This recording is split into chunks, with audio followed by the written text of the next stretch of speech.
You're listening to the Back Home Network, presented by Home Field Apparel.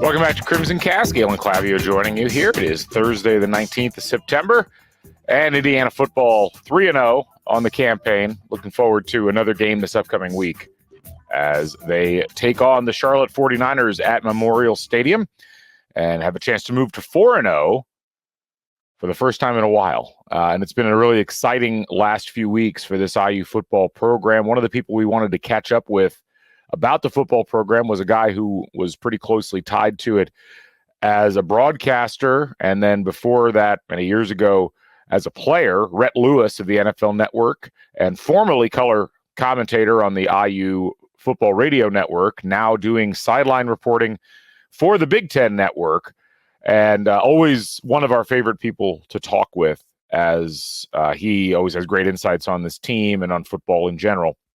So we got an interview coming up with him here in just a little bit, talking through what he's seen so far out of this team and just the overall vibe coming out of that UCLA game, as Indiana is still kind of basking in the afterglow of that 5 days later. Before we get to that, just a reminder, we're brought to you by Home Field Apparel, your place to go for the finest in college fashions, the softest fabrics, the coolest designs, and just absolutely, the best selection of college apparel out there. They keep coming up with remarkable designs. And as we move ever so slightly out of summer and into fall and get into hoodie season or crew neck season, Home Field Apparel, your place to go. They've got a little bit of everything on that front. Keep you warm and toasty at the tailgate or at the football game throughout the course of this fall season. Head over to homefieldapparel.com. Get 15% off your first order. Just use the code HOME23. And you'll find what you're looking for. Again, homefieldapparel.com, the place to go for the finest in college sports fashion. Also, just a reminder, we're brought to you by Hoosier Game Day Lager, brought to you by Upland Brewing Company. Hoosier Game Day Lager, the official craft beer of the Indiana Hoosiers football squad, and certainly the go-to for many people, myself included, in the stands or out in the tailgate lot, or even just sitting at home watching Indiana football move towards another victory. You can find Hoosier Game Day Lager in the delightful-looking candy-striped can anywhere that beer is sold, particularly in central and southern Indiana. You can also go to any of Upland's fine locations in Bloomington and elsewhere and pick up a case there. And, of course, if you're at Memorial Stadium, you're going to find Hoosier Game Day Lager across the stadium in many of the concessions areas. So go get a Hoosier Game Day Lager and enjoy responsibly the official craft beer of Indiana football. One last quick reminder, we're on Substack, crimsoncast.substack.com. Please consider signing up for a free subscription, get notifications about when our episodes drop, and I think you'll enjoy the service because it's free and it goes right to your inbox. So this podcast, many other podcasts, get delivered right to your inbox, and not just one type. We always try to get links to the video versions as well as the audio versions, so you can kind of pick and choose how you want to consume CrimsonCast. There's also a subscriber option, which is $5 a month, $50 a year. And ultimately, we try to give you some extra things on that. But really, we just appreciate whatever support helps us to keep the lights on here at CrimsonCast. And certainly we appreciate all of the folks who are in our subscriber pool now. Join the nearly 1,000 people who have subscribed to CrimsonCast on Substack. Again, crimsoncast.substack.com. We'll go ahead and get to our interview with Rhett Lewis now. And as we move forward, just a reminder, folks, we will have our normal post-game wrap-up podcast taking place on Sunday morning of this upcoming week. So be sure to tune in for that. We're there the day after every IU football game, talking through what we saw and giving a quick preview of the next week. So again, here's our interview with Rhett Lewis, and be sure to tune in this coming Sunday as we recap Indiana and their game against the Charlotte 49ers. All right, here we go. And joining us on the show once again, we welcome him back after a couple of year absence, but he's familiar to most of you IU fans if you listened to any games on the radio last year. Rhett Lewis, IU alum, IU football alum, and new addition to the Big Ten Network family of broadcasters. Rhett, first of all, great to see you, and congratulations on that. We miss you here in IU Radio land, but it's great to have you back on the show.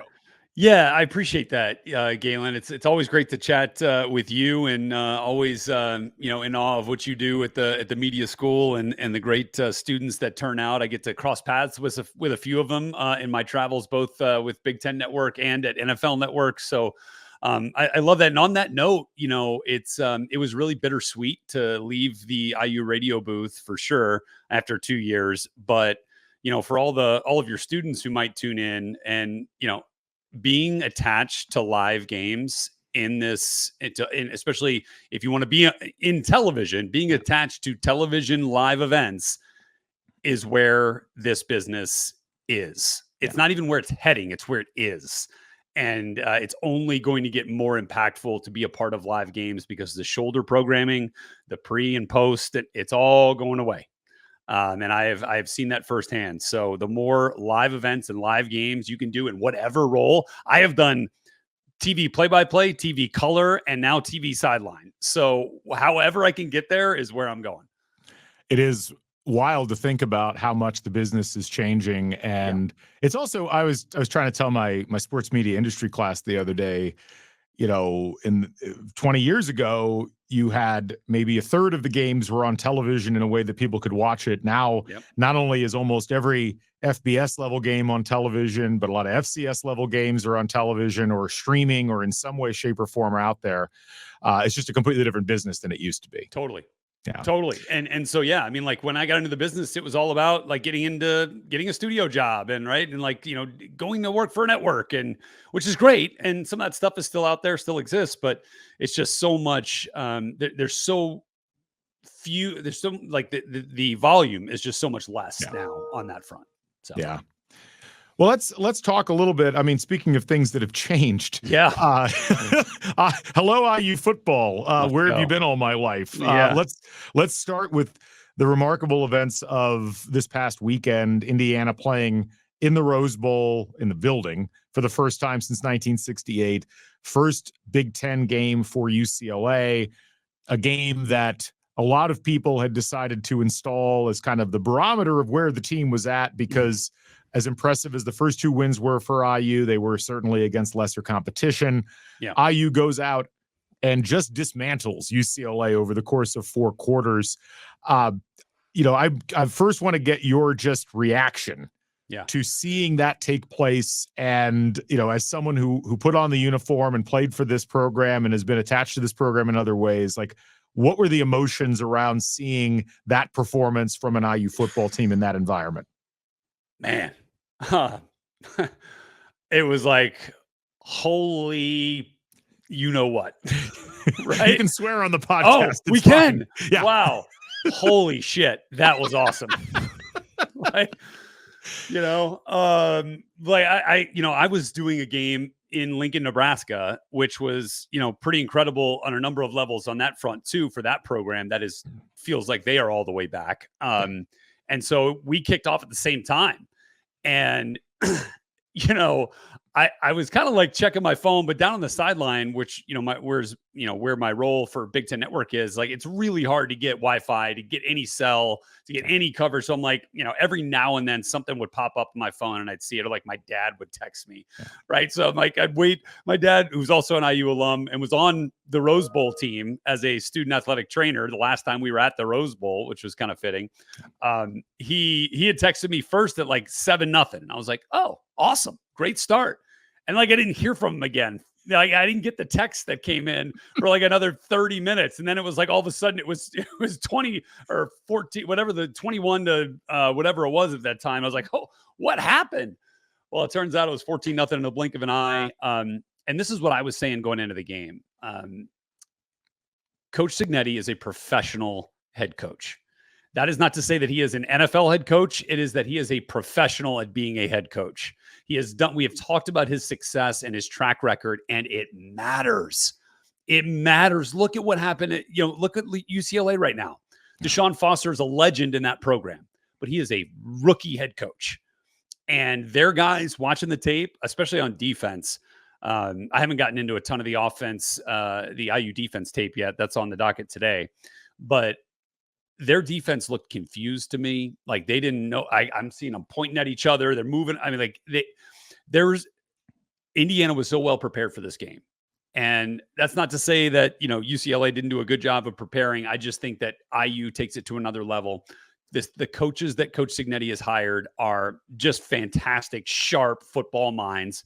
And they know how to get these guys ready to play and to put them in the best positions to succeed. And that's what we're seeing. So the guttural reaction to all that was, wow. And I texted that to a number of the coaches this weekend. I was just like, UCLA is not a good team, but they are the best team that IU has faced this year by far. And so to win that convincingly is pretty big. We've tried to talk about this on the show, like the point you just made. And it's tough because it's not, I don't know that you can effectively explain the results of the first 3 games for IU without pointing to the difference in the way the team prepares and the way that the players feel prepared. And we were noticing this even in talking with players in the offseason. Like, there was always this kind of interesting shading where it's like we loved Coach Allen and that staff, but we feel like we are being better prepared for what we're going to be facing in game situations. And I was thinking about it. It's like IU maybe wins that game against UCLA, even with last year's team and staff in place, in as much as you said, UCLA, while they have talent, but they clearly are not well organized. And that was present on both sides of the ball. Yeah. But it's a close game. It's a game that looks like a lot of other games that IU played over the last 3 seasons where it comes down to one possession and you feel kind of lucky afterwards if you came away with it. It didn't feel, I mean, we were a little nervous around halftime when UCLA scores at the end. Like 28-13 or something. It was 21. It was 21-7. UCLA drives down the field, scores at the end of the first half. They get the ball to start the second half. They kick the field goal. And, I've seen that scenario a bunch of times as an IU fan, and you've seen it as well. And you're, in the back of my head, I'm like, I've been talking a big game about Cignetti and his staff and how prepped they are. This will be a great test. Yeah. And they just came down the field as if it didn't matter, as if nothing had changed from what they were planning. And in a blink of an eye, it's 28-10. They stop them on the next drive. It's 28-13, and then it's essentially game over. It's just, there's such a marked difference in the little things, in the details, in the way that IU approaches plays.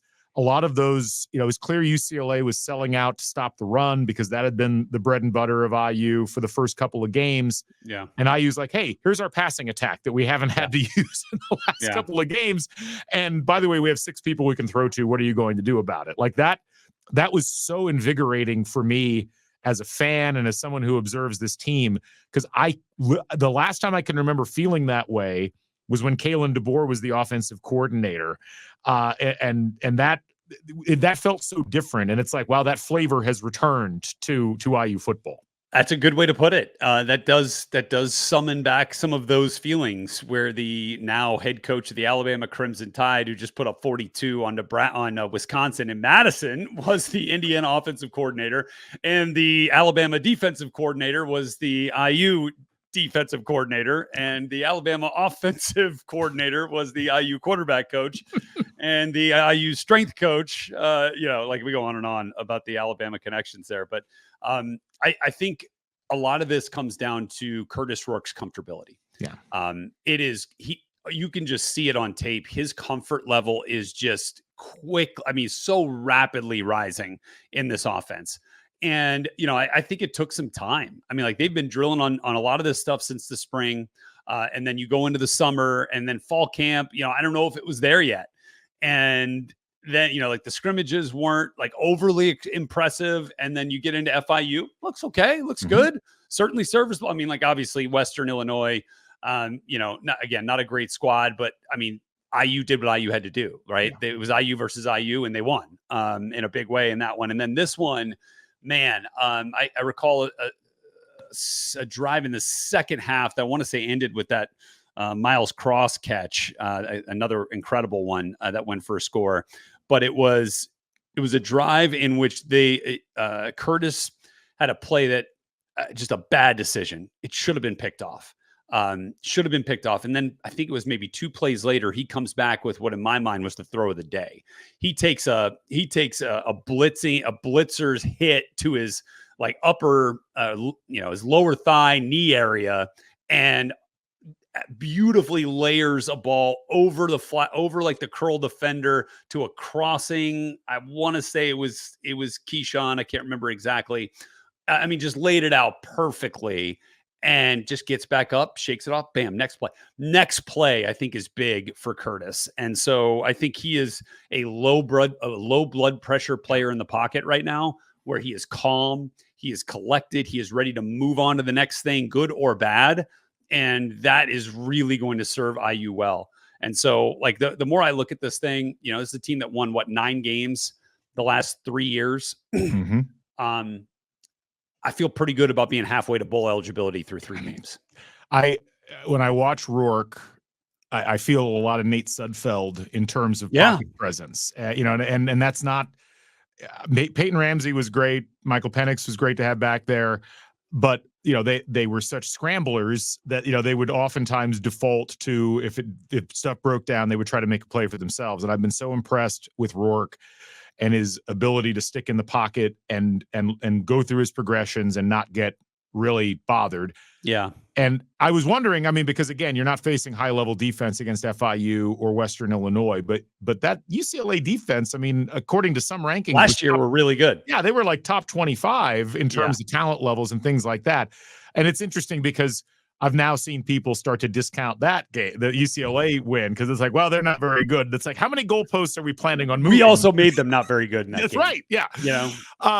But I'll say this, and Rourke is a great example of what I've really been impressed with so far from the coaching staff, other than what we've already discussed, which is how well they made decisions in the offseason about what players to target and bring in. Because it's not just Rourke, but Rourke is probably the best example of it. But you look at it, the leading tackler is Aiden Fisher, who they brought in and knew could play at this level. The running back quartet now is all from elsewhere. Right. The receiving core, Omar Cooper has certainly, I think, demonstrated that he could be the breakout star of the guys that was here. But Surratt and Horton and Williams and Craw, it's like this whole collection of players that either were very lightly utilized or came in from elsewhere and are brand new. Hey, hold on one second, Galen, because we haven't even really seen EJ Williams or Donovan McCulley yet. Right. Like, think about that for a second. It's why, and what I'm so impressed by is not just the talent evaluation and the idea that these guys could play at this level, but I'm also really impressed at how interchangeable the players are in the scheme. And, and where it's like, yes, there are players that do certain things, but we've seen a different player step up and have a big game. It feels like in every game so far. Yeah. And you're seeing players like McCulley, who's been more of a decoy, hasn't gotten into the action that much. He's out there celebrating with the guys that are making the plays. Like, it feels like people have bought in the running back room, in the wide receiver room, to this idea that they are a collective and that collectively they're fitting into this offense.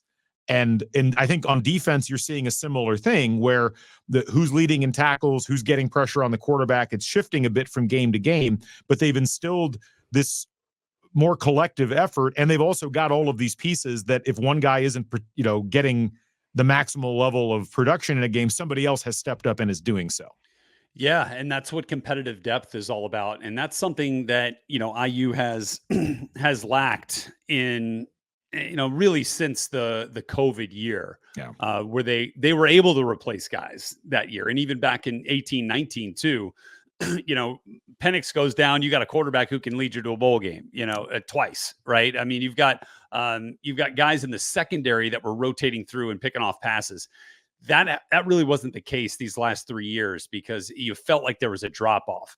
Like, frontline talent wise, IU's kind of always been okay, but man, if somebody goes down, it's like the drop off is big. And that's what you see with middle tier Big Ten teams, is that, sure, they're not, Ohio State talent level, but certainly serviceable enough to find yourself into the postseason. Well, how many teams are at Ohio State's talent level in the Big Ten? 5. In the Big 2. Yeah, in the Big Ten too, right? Maybe Oregon, if you want to, unless you're counting Oregon as the second team. and this is, I think, the important thing. It's like, if you look at IU, and there's still a lot of work to do. There's still a lot more to be proven. But what I see, the way that we're grading other teams, Nebraska being a good example, they've looked impressive in their games, but I would argue IU's looked more impressive if you take their games as a whole.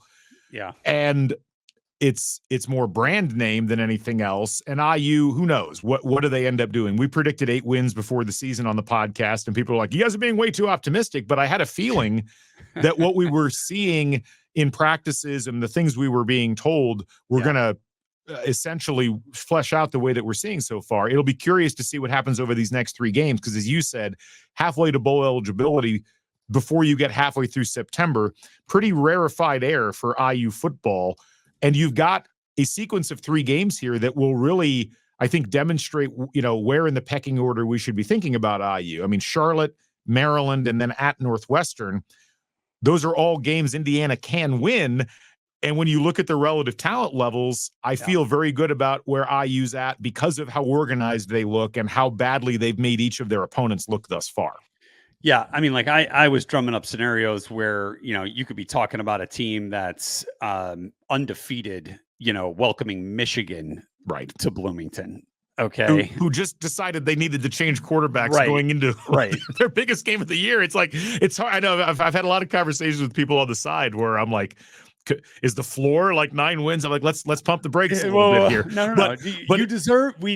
Indiana fans deserve to feel good about this and to get excited about it. And I think that's the moral of the story here. Like, get out there and, not only pack, but defend the rock, make Memorial Stadium, a place to be reckoned with. And I think that's where starting off 3-0, getting that first big road win, hopefully they are welcomed back very raucously at the Rock this weekend against Charlotte. And then, you get Maryland at home as well, which is big.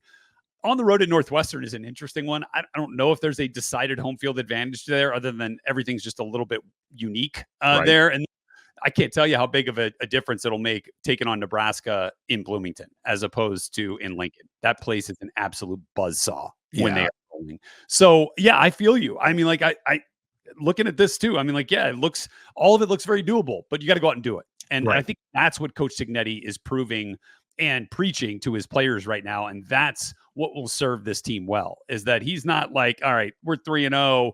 I imagine there is no one who has mentioned it. There's halfway to bowl eligibility within that building this week. Right. What do you make? It's been amusing watching IU fans kind of wrap their heads around Cignetti and his approach, because it is so markedly different from what we've seen from previous coaches, not just Tom Allen, but Kevin Wilson as well. Like, there's this real hyper focus on doing things properly in terms of execution.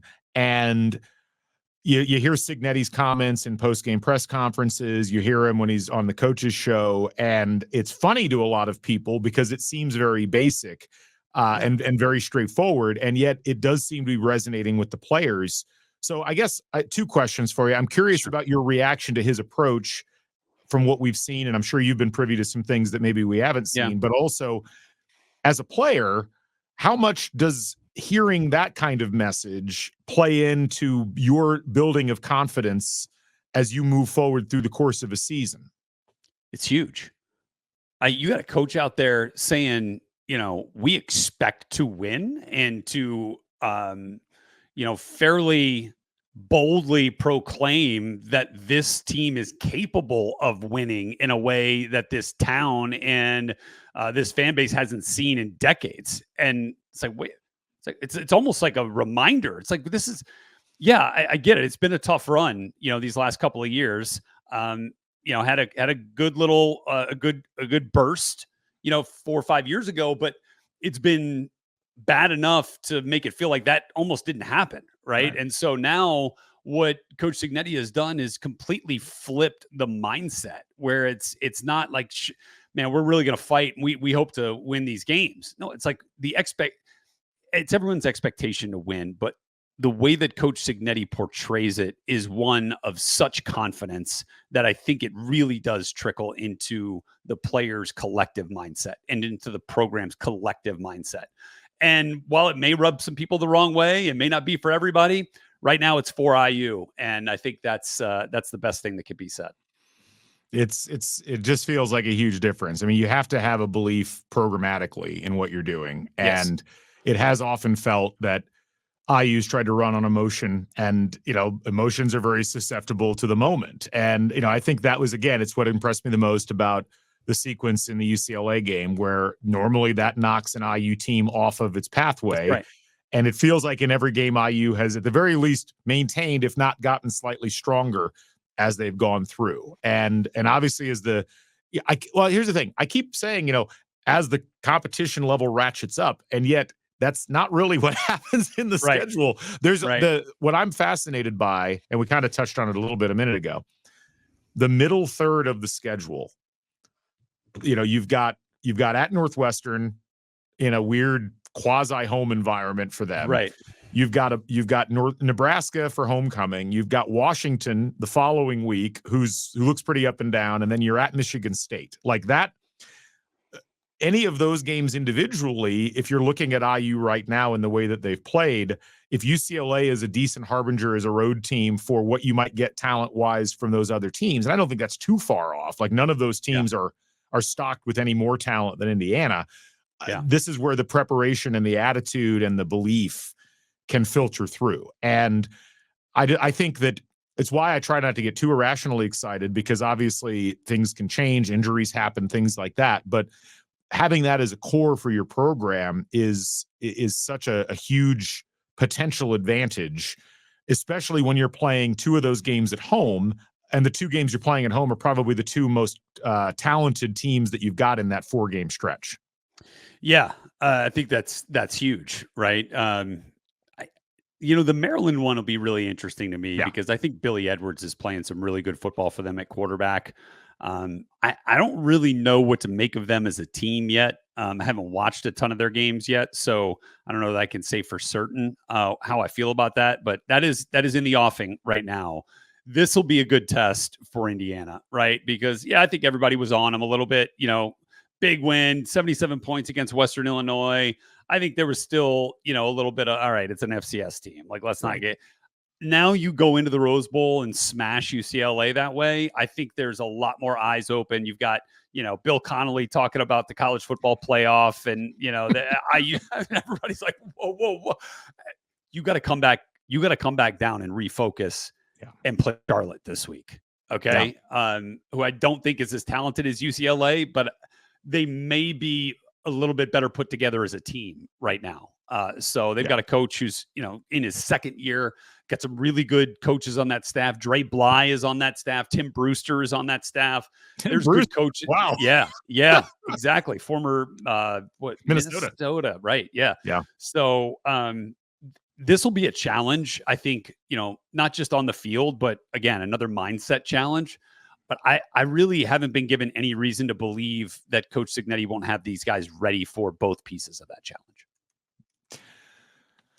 It's a wild spot to be in. This feels like a different reality that we've been shot into, and it's just trying to get our heads wrapped around it. But it's fun. It's been so much fun watching people, I think, having had their mentality switch as fans about what IU could be. And I am really fascinated to see what the crowd looks like in Memorial Stadium this weekend, and especially next weekend. I mean, I think, I'm hoping that the UCLA game woke some people up that were still sleeping on them, and made people say, this is really a team worth following, worth getting behind. I've been going around telling people, let's make the Charlotte game the introduce a friend to Indiana football game. Awesome idea. I love it. Let's find a way to bring a friend, pay for the tickets. Plenty of cheap tickets still available, but let's get people into the Rock. Noon game. There's no travel excuses. And, to me, it's like, I'd love this. It was such a cool moment. I can say this, standing in the Rose Bowl end zone above the tunnel at the end of the game, cheering the players as they came off the field. It was such a cool moment. And, I hope that the players and the coaches realize, like, there's a core of really strong support for IU football. And now it's a matter of getting some of the more casual fans who have kept it at arm's length into the fold and getting them, because those are the kinds of things that really do make a big difference when you're playing a Maryland, when you're playing a Nebraska. and the crowd might be there, but it's about getting people really pumped up and excited about what this team's doing. And I think that they've done enough at this point to certainly warrant that. Yeah. And look, a noon kick is a great opportunity to, come early, but stay late, like stay all flipping day, like enjoy the game and then go back out to the parking lot after the win. Okay. Not at halftime, back out to the parking lot after the game. There's great concessions in Memorial Stadium. Yes. There's all kinds of beer options. There's no reason to leave at this point. Exactly right. Until the clock hits 0 and the victory flag has been raised. Yeah. Well, it's an exciting time, Rhett, and it's great to chat with you on this. And good luck. We'll hopefully see you. Maybe you'll swing by. We're in a slightly different spot, but we'd love to see you before the game. And for those of you who are going to be watching from home, get to Memorial Stadium. But if you can't, you'll be able to see Rhett on the sideline this weekend for the game. So Rhett Lewis, NFL Network and Big Ten Network, we appreciate you joining us here on CrimsonCast. Anytime. Thanks, guys.